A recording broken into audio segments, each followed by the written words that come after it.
आता गजाननरावांचं खूप वय झालं होतं.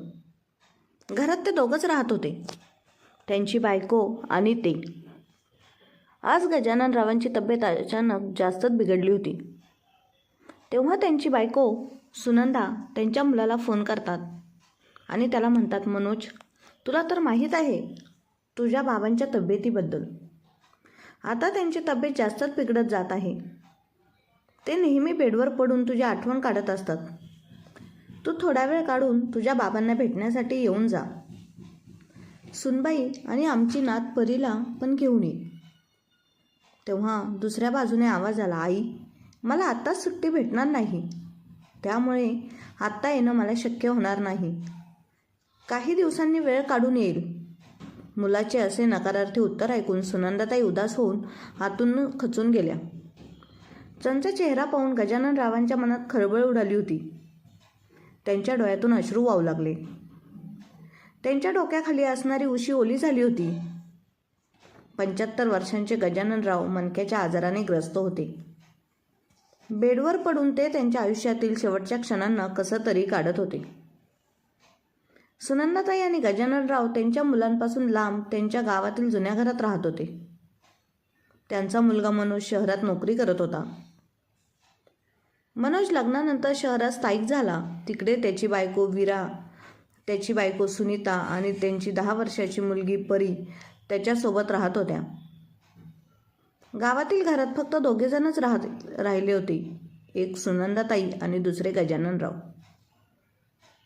गजाननरावांच्या गावात शेती होती. शेतीच्या उत्पन्नावर ते त्यांचा घराचा उदरनिर्वाह करत आले होते आणि त्यांच्या एकुलत्या एका मुलाला शिक्षण देऊन मोठ्या पदापर्यंत त्यांनी पोहोचवलं होतं. त्यामुळे तो त्याची मान वर करून जगू शकेल, त्याच्या कुटुंबाला एक चांगलं भविष्य देऊ शकेल. त्यामुळे गजाननरावांनी त्यांचे संपूर्ण आयुष्य काम करण्यात व्यतीत केले होतं. त्यांच्या कुटुंबाला चांगलं भविष्य देण्यासाठी त्यांनी आयुष्यभर कष्ट करण्यात घालवले. परंतु वयामानानुसार त्यांच्या शरीरातील ताकद कमी होत गेली. त्यामुळे ते त्यांच्या शेतीत काम करण्यासाठी आता हतबल झाले होते. त्यांनी त्यांची शेती अर्धने दुसऱ्यांना करण्यास दिली होती. परंतु वेळेनुसार त्यांची तब्येत जास्त बिघडत गेली.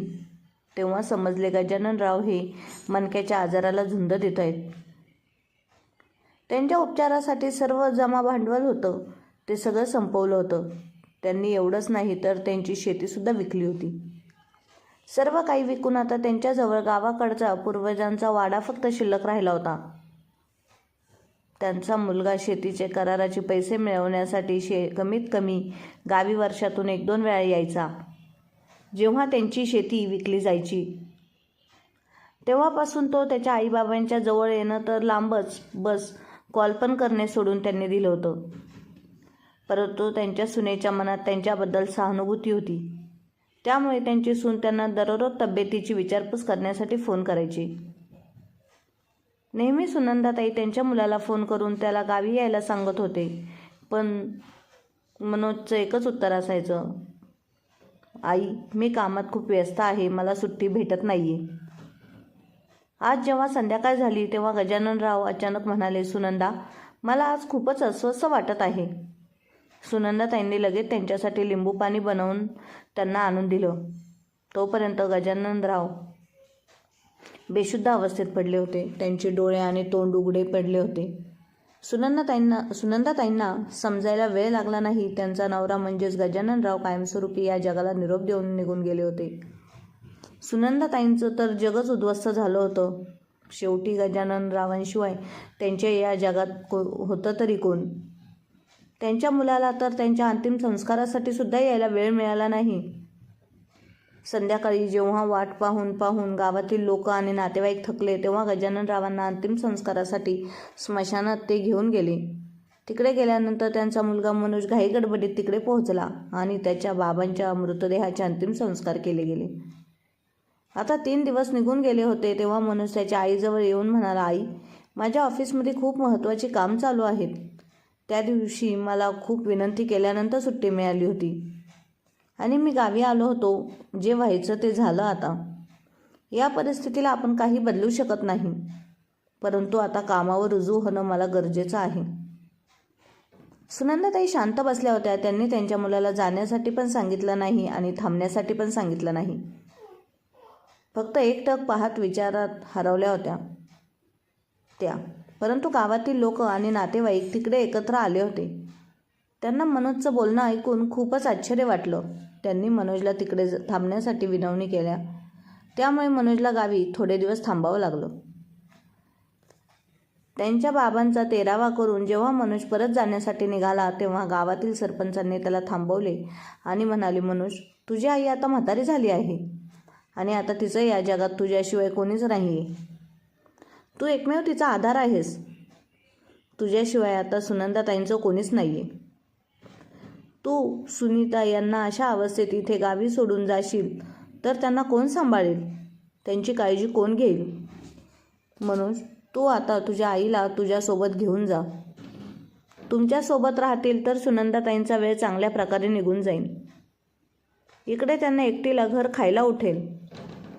त्यांना गावी करमणार नाही. गावातील सरपंचांचे म्हणणं सुनंदाताईंची सून सुनीताला चांगलं वाटत होतं. परंतु तिला तिच्या नवऱ्याचा स्वभाव माहीत होता. त्यामुळे सुनीता काही बोलू शकत नव्हती. सरपंचांचं बोलणं ऐकून मनोज म्हणाला, सरपंच साहेब, गावातील मोकळी हवा, मोकळे वातावरण आईसाठी जास्त चांगलं आहे. आणि शहरात माझं एवढं मोठं घर नाही आहे की तिकडे आईला मी माझ्या घरामध्ये ॲडजस्ट करू शकतो. तेव्हा सरपंच साहेब म्हणाले, मनोज बाळा, तुला माहीत नाही तुझ्या आईने आता काय गमावलं आहे. तुझे बाबा गजाननराव वृद्ध अवस्थेत पण तुझ्या आईची खूप चांगल्या प्रकारे काळजी घेत होते. आता अशा वृद्ध वयात त्यांना सर्वात जास्त तुझ्या आधाराची गरज आहे. तरी तू तुझ्या आईला सोबत घेऊन जायचं नाही म्हणत आहेस. बरं, ठीक आहे. तुला तुझ्या आईला तुझ्यासोबत तुझ्या घरात ठेवण्याची तक्रार आहे तर इकडे ग्रामपंचायत त्यांचा सांभाळ करेल. परंतु त्यानंतर मी तुला तुझ्या वडिलांच्या पूर्वजांच्या वाड्याला स्पर्श करू देखील देणार नाही. त्यातून तुला बेदखल व्हावं लागेल. सरपंच साहेबांचे हे बोलणं ऐकून मनोज घाबरून गेला आणि त्याच्या आईला मग स्वतः सोबत घेऊन जाण्यासाठी तो तयार झाला. सुनंदाताई आता खूप मोठ्या मानसिक तणावातून जात होत्या. त्यामुळे त्यांची सून सुनीता त्यांचा मनापासून सांभाळ करणार होती. परंतु त्यांचा मुलगा मनोजला या गोष्टींचं काहीच देणं घेणं नव्हतं. तो फक्त सरपंच साहेबांनी दिलेल्या दबावामुळे, प्रेशरमुळे त्याच्या आईला शहरात सोबत घेऊन जाण्यासाठी तयार झाला होता. मनोज एक नंबरचा स्वार्थी आणि लोभी माणूस होता. तो नात्यात पण स्वार्थ शोधत होता. त्याचे हेच वागणं त्याच्या बायकोला सुनीताला सुद्धा आवडत नव्हतं. मनोज कसं तरी त्याच्या आईला स्वतः सोबत घेऊन जाण्यासाठी तयार तर झाला होता. सुनंदाताई आता खूप मोठ्या मानसिक तणावातून जात होत्या. त्यामुळे त्यांची सून सुनीता त्यांची मानसिक स्थिती ओळखून होती. ती त्यांची काळजी घेत होती. त्यामुळे तिने मनाशी विचार केला होता की आईंना आपण या विचारातून बाहेर काढूया. परंतु काही दिवसांनी त्यांची आई त्याला काट्याप्रमाणे त्याच्या डोळ्यात सलत होती. परंतु मनोजची बायको त्यांच्या स्वभावाच्या पूर्णपणे विरुद्ध होती. तिला एका स्त्रीचं दुःख समजत होतं. कारण ती स्वतः एक स्त्री होती. तिला माहीत होतं जर एखाद्या स्त्रीचं सौभाग्य नष्ट झालं तर तिच्यावर काय वेळ येत असेल. आणि ते पण अशा अवस्थेत जेव्हा तोच माणूस एकटा तिचा आधारस्तंभ असतो. सुनीताला ही गोष्ट चांगलीच माहिती होती की तिचा नवरा किती लोभी आणि स्वार्थी माणूस होय. म्हणून आणि पैशांसाठी तो कोणत्या टोकापर्यंत जाऊ शकतो. त्यामुळे सुनीता गप्प राहण्यासाठी हतबल झाली होती. ताईंना त्यांच्या मुलाकडे येऊन जवळजवळ 1 महिना पूर्ण झाला होता. जेव्हा मनोजने पूर्ण 1 महिन्याचा खर्चाचा तपशील काढला तेव्हा त्यांच्या पायाखालची जमीनच सरकली. लाईट बिल पाहून मनोज ओरडतच घरात आला आणि म्हणाला, सुनीता, तू पूर्ण दिवस काय करत असतेस? घरात AC लावला आहे म्हणून काही दिवसभर हवा खात बसणार आहेस का? तू दिवसभर AC चालू ठेवतेस त्यामुळे एवढं लाईट बिल आलं आहे. घरातील किराणा सामानाचा किती खर्च होत आहे? संपूर्ण 3,000 रुपये खर्च झाले आहेत. त्यावेळेस सुनीता म्हणाली, एवढं जोरजोरात ओरडत आहात तू? अहो, आई गावावरून आल्या आहेत त्यामुळे 3,000 रुपये खर्च झाले म्हणून त्यात काय आभाळ कोसळलं? एवढं कंजूस असणे चांगलं वाटत नाही. आणि यातील 1,000 रुपये गावाकडे जायला यायला खर्च झाले आहेत. अहो, आपल्या त्या आई आहेत, तुमच्या आई आहेत आणि इथून पुढे त्या आपल्यासोबतच राहणार आहेत. त्यामुळे आपल्याला त्यांच्या गरजांची काळजी घ्यायला हवी. तुम्ही आहात की एवढ्याशा खर्चावरून घरात आरडाओरडा करत आहात. सुरेखाताई सुनेचं आणि मुलाचं बोलणं ऐकत होत्या. त्यांचं मानसिक आरोग्य अगोदरच ढासळलं होतं आणि त्यावर त्यांच्या मुलाचं असं बोलणं ऐकून आता त्यांच्या आरोग्यावर अजूनच जास्त परिणाम होऊ लागला होता. वाढत्या खर्चावरून सुनीतासोबत दररोज भांडणं करून सुनीताशी भांडणं करणं मनोजचं रोजचं झालं होतं. याचाच परिणाम सुनीताताईंच्या तब्येतीवर झाला. सुनीताताईंची तब्येत दिवसेंदिवस बिघडत जाऊ लागली. सुनीता तिच्या सासूची काळजी घेत होती, परंतु मनोजला फक्त पैशांचीच काळजी लागली होती. तिच्या सासूची बिघडती तब्येत पाहून एके दिवशी सुनीता तिच्या नवऱ्याला म्हणाली, आईला कोणत्या तरी चांगल्या डॉक्टरांकडे दाखवून आणा. तेव्हा म्हणत नसताना सुद्धा मनोज त्याच्या आईला डॉक्टरांजवळ घेऊन गेला आणि जेव्हा औषध घेऊन परत आला तेव्हा औषधांना आदळून जोरात ओरडत म्हणाला, सुनीता कुठे आहेस तू? बस झाला आता. इथून पुढे मी आईला माझ्याजवळ ठेवू शकत नाही. हिला सांभाळणं आता मला माझ्या क्षमतेच्या बाहेर आहे.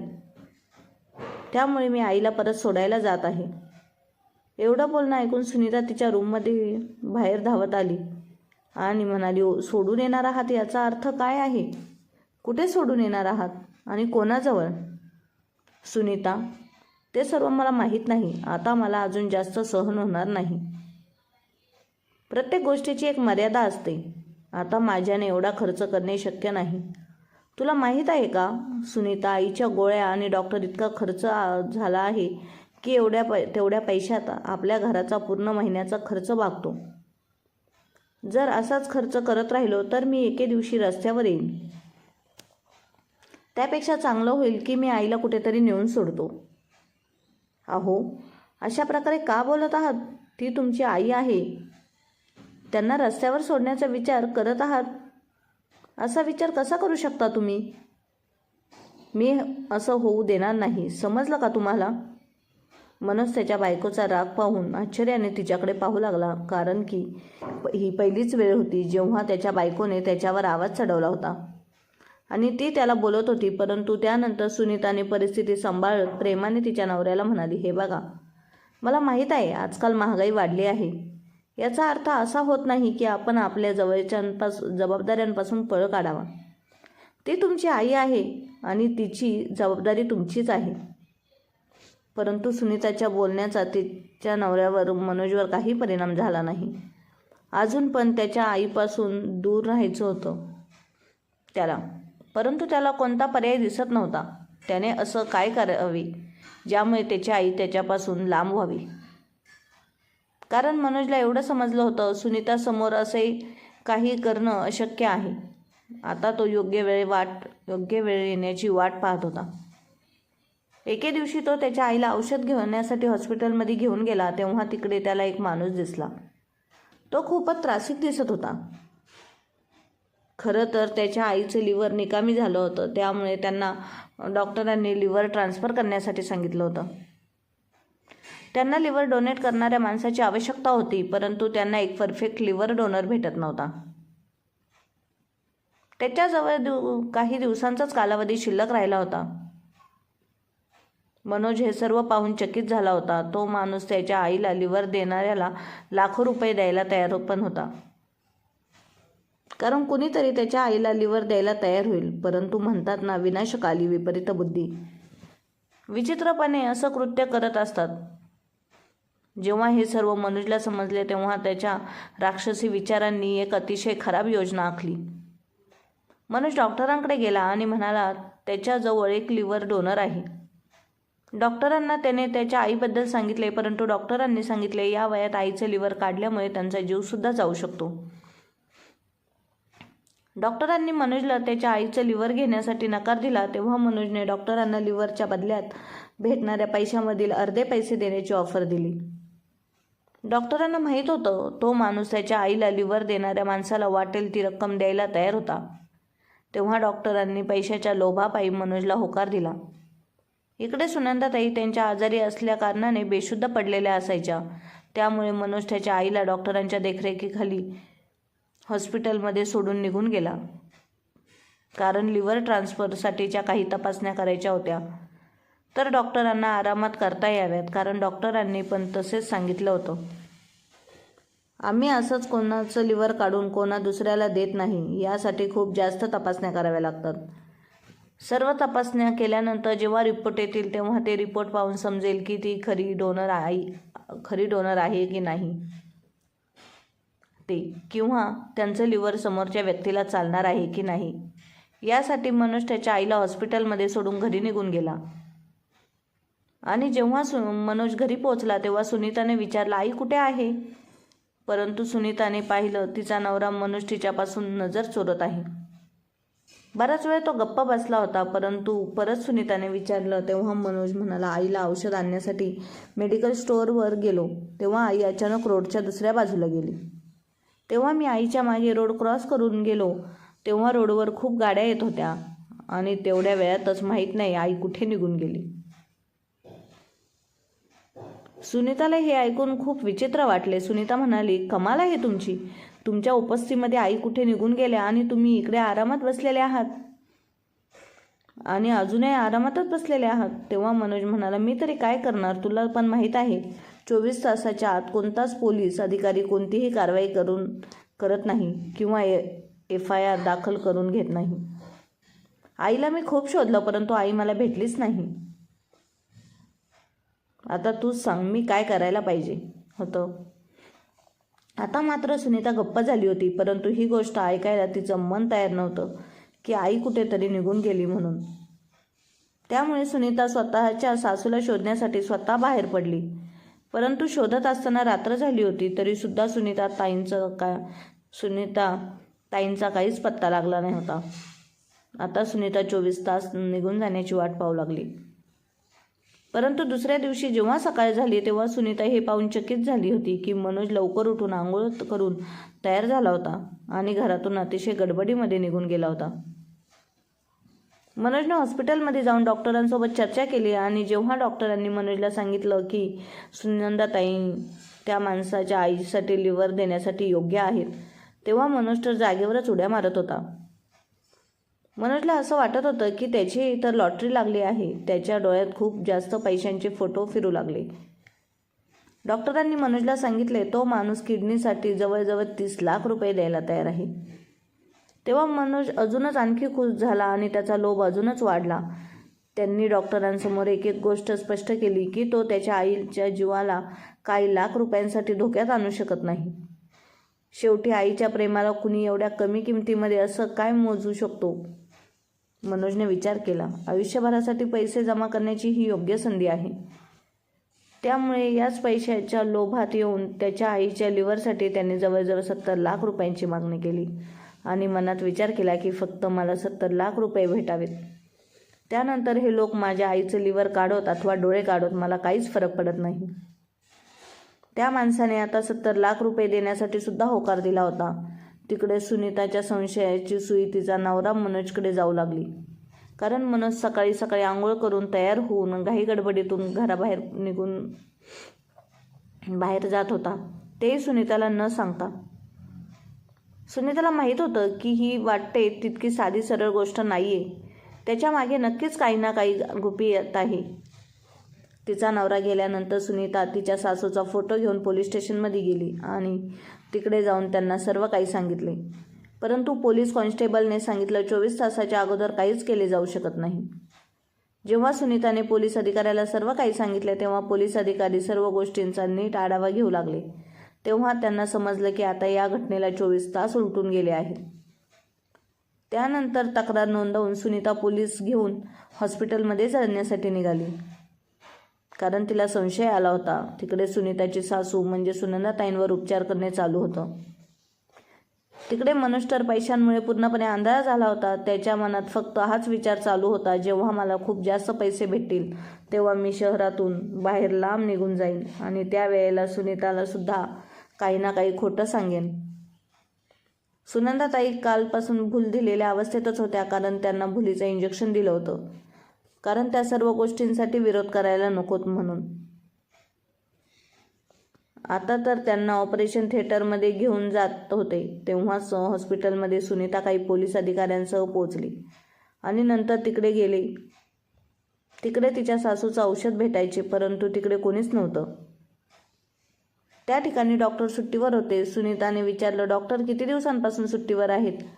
तेव्हा नर्स म्हणाली, डॉक्टर बऱ्याच दिवसांपासून सुट्टीवर आहेत. नंतर सुनीताने तिच्या सासूचा फोटो दाखवून नर्सला त्यांच्याबद्दल विचारलं, त्यांना कुठे पाहिलंय का? तेव्हा नर्स म्हणाली, हो, या स्त्री काल औषध घेण्यासाठी आल्या होत्या. तेव्हा त्यांच्यासोबत एक माणूस होता. कोण होता ते माहीत नाही. ती इकडे थोड्या वेळ थांबले होते, परंतु नंतर तो माणूस दुसऱ्या डॉक्टरांना भेटण्यासाठी निघून गेला. परंतु त्यानंतर काय झालं मला माहीत नाही आहे. तो माणूस आणि ती स्त्री कुठे गेले, कारण माझ्या सुट्टीची वेळ झाली होती. नंतर दुसऱ्यांची ड्युटी होती. ती याबद्दल सांगू शकते तुम्हाला. सुनीताने दुसऱ्या डॉक्टरांबद्दल विचारलं आणि त्या डॉक्टरांना भेटायला ती निघून गेली. तिकडे जाऊन पाहिले तर डॉक्टर नव्हते. रिसेप्शनवर जाऊन विचारले असता समजले डॉक्टर लिव्हर ट्रान्सफर करण्यासाठी त्यांच्या टीमसोबत ऑपरेशन थिएटरमध्ये गेले आहेत. सुनीताला काहीतरी वाईट घडणार असल्याची जाणीव झाली होती. मागचा पुढचा विचार न करता सुनीता ऑपरेशन थिएटरकडे धावत गेली. तिकडे जाऊन पाहिलं, एक माणूस खुर्चीवर बसला होता. तो खूप चिंतित दिसत होता आणि तिथेच बाहेर एक नर्स उभी होती. सुनीताने जेव्हा त्या नर्सला तिच्या सासूचा फोटो दाखवला तेव्हा त्या माणसाची नजर त्या फोटोवर पडली. तेव्हा तो माणूस आश्चर्यचकित झाला आणि थक्क होऊन ऑपरेशन थिएटरकडे पाहू लागला. खरं तर तो माणूस त्या स्त्रीचा लहान मुलगा होता, जिला सुनंदाताईंचं लिव्हर देणार होते. सुनीताचा संशय आता खरा ठरला होता. ती पळत पळत ऑपरेशन थिएटरजवळ गेली आणि रडत रडत दरवाजा वाजवायला लागली. दरवाजा वाजवत होती. त्यांच्या मागे पोलीस अधिकारी पण तिथे पोहोचले होते. पोलीस अधिकाऱ्यांनी दरवाजा उघडण्यास सांगितले आणि सुनीता पहिल्या पोलिसांसोबत ऑपरेशन थिएटरमध्ये गेली. परंतु तिकडे गेल्यानंतर सुनीता तिथली अवस्था पाहून सुनीताच्या पायाखालची जमीनच सरकली, कारण तिच्या सासूबाईंची लिव्हर काढण्याची संपूर्ण तयारी झाली होती आणि त्या बिचाऱ्या बेशुद्ध अवस्थेत पडलेल्या होत्या. त्यांना तर अपेक्षा पण नव्हती आणि काय होतंय ते त्यांना कळतही नव्हतं. त्यांचा एकुलता एक मुलगा आज काय करणार होता. तेव्हाच खांद्यावर बॅग घेऊन मनोज बाहेरून येत होता. त्याच्यासोबत तो श्रीमंत माणूस पण होता. मनोजने जेव्हा सुनीताला पोलीस अधिकाऱ्यांसोबत पाहिले तेव्हा तो पूर्णपणे घाबरून गेला. हुशारी दाखवत तो तिकडून पळत जाण्याचा प्रयत्न करत होता, परंतु त्याचा अजून हुशारीपणा चालणार नव्हता. पोलिसांनी त्याला तिकडे दाबून ठेवलं आणि नंतर तुरुंगात ते घेऊन गेले. ऑपरेशन करणाऱ्या डॉक्टर आणि त्या श्रीमंत माणसाला देखील ते त्यांच्यासोबत घेऊन गेले, ज्यांनी मनोजला एवढे पैसे देऊन त्यांच्या आईचं लिव्हर विकत घेतलं होतं. पोलीस स्टेशनमध्ये गेल्यानंतर जेव्हा मनोजची चांगल्या प्रकारे विचारपूस केली तेव्हा त्याने सांगितलं की फक्त पैशाच्या लोभाने त्या माणसाने त्याच्या जन्म देणाऱ्या आईचा सौदा केला होता. मनोजची विचारपूस केल्यानंतर पोलीस स्टेशनमध्ये गेल्यानंतर जेव्हा मनोजची चांगल्या प्रकारे विचारपूस केली तेव्हा त्याने सांगितलं की कसं फक्त पैशाच्या लोभाने त्या माणसाने त्याच्या जन्म देणाऱ्या आईचा सौदा केला होता. मनोजची विचारपूस केल्यानंतर असं समजलं श्रीमंत व्यक्तीचा यात काहीच दोष नव्हता, कारण त्याला तर हे सुद्धा माहीत नव्हतं की लिव्हर दात्याची याला संमती आहे की नाही, कारण डॉक्टरांनी त्याला पूर्णपणे विश्वासात घेतले होते. तिकडे सुनीता तिच्या सासूला तिकडून बाहेर घेऊन आली होती आणि त्यांची शुद्ध येण्याची वाट पाहत होती. आणि जेव्हा सुनंदाताईंना शुद्ध आली, त्या शुद्धीत आल्या, तेव्हा सुनीता त्यांच्या गळ्यात पडून रडू लागली. सुनंदाताई अजून पूर्णपणे बऱ्या झाल्या नव्हत्या. त्यांना काय होतंय ते कळत नव्हतं, परंतु त्यांना एवढं नक्की समजून लागलं होतं की त्यांची सून खूपच दुःखी आहे. तिला कसला तरी त्रास होत आहे. त्या तिला शांत करत म्हणाल्या, सुनीता मुली शांत हो, सर्व काही व्यवस्थित होईल. देव सर्व काही व्यवस्थित करेल. सुनीता तिच्या सासूला घरी घेऊन आली आणि त्यांची चांगली काळजी घेत राहिली. आता त्यांची तब्येत सुधारू लागली होती, परंतु राहून राहून त्यांच्या मनात एकच विचार येऊ लागला, त्यांचा मुलगा मनोज कुठे गेला आहे. तेव्हा सुनंदाताईंनी त्यांच्या मुलाबद्दल विचारले. तेव्हा सुनीता त्यांच्यापासून काहीच लपवू शकली नाही. तेव्हा सुनीताने हॉस्पिटलमध्ये घडलेला सर्व प्रकार सुनंदाताईंना सांगून टाकला. सुनंदाताईंना हे सर्व ऐकून खूपच मोठा धक्का बसला आणि त्या विचार करत होत्या, कुठे कमतरता राहिली होती त्यांच्या संस्कारात, ज्या कारणाने त्यांचा मुलगा अशा मार्गावर जाऊ लागला? आणि दुसरीकडे त्यांची सुनेकडे पाहत त्यांच्या मनाला शांतता वाटत होती. मनोजला गुन्ह्याची शिक्षा 5 वर्षाचा तुरुंगवास त्याने भोगला होता. त्याला भोगावा लागला तो तर त्या डॉक्टरांना दंडासोबत सस्पेंड करण्यात आले. वेळ निघून जात होती. घरात शांततेचे वातावरण निर्मिती झाली होती. त्यामुळे सुनंदाताईंची तब्येत आता चांगली झाली होती. सुनीता त्यांची चांगल्या प्रकारे काळजी घेत होती. त्या हळूहळू एकदम बऱ्या होत होत्या. तिकडे सुनीताने घरातून वर्क फ्रॉम होम जॉब करायला सुरुवात केली होती.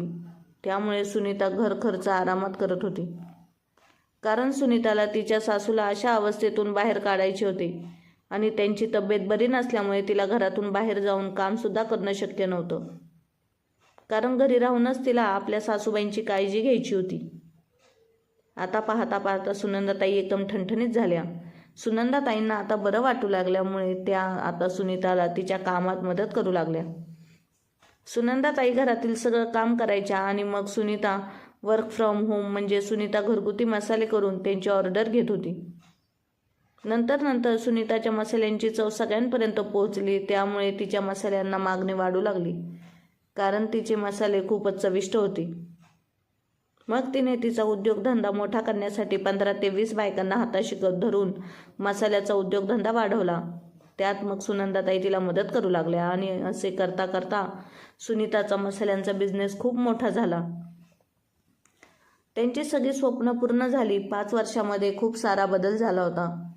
आता सुनीता आणि त्यांच्या सासूबाई सुनंदाताई आनंदाने राहू लागल्या होत्या. इकडे मनोजची तुरुंगातील 5 वर्षे पूर्ण झाली होती आणि तो जेव्हा घरी आला त्यावेळी त्यांचा बंगला आणि गाडी आणि त्याच्या बायकोचा आणि आपल्या आईचे रूप आणि थाट पाहून त्याच्या पायाखालची जमीनच सरकली. कारण तो जेव्हा तुरुंगात गेला तेव्हा घरची परिस्थिती अशी नव्हती, गरिबीची परिस्थिती होती. त्यावेळेस सुनीताने त्याला घरात घेतले आणि सगळ्या गोष्टी सविस्तर समजावून सांगितल्या आणि म्हणाली, प्रत्येक गोष्ट पैशांसाठी इतक्या खालच्या थराला जाऊन कमवण्याची गरज नसते. जसं की तू केलं होतं.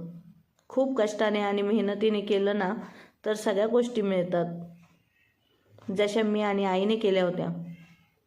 मनोजच्या डोळ्यात पश्चाताप पूर्णपणे दिसत होता. त्यावेळेसच त्याच्यासमोर आई आली आणि पुन्हा एकदा त्याच्या कानाखाली वाजवली आणि म्हणाली, आम्ही तुझ्यावर संस्कार करण्यात कुठे कमी पडलो रे, की तू इतक्या खालच्या थराला जाऊन आपल्याच आईचं लिव्हर विकायला निघाला होतास.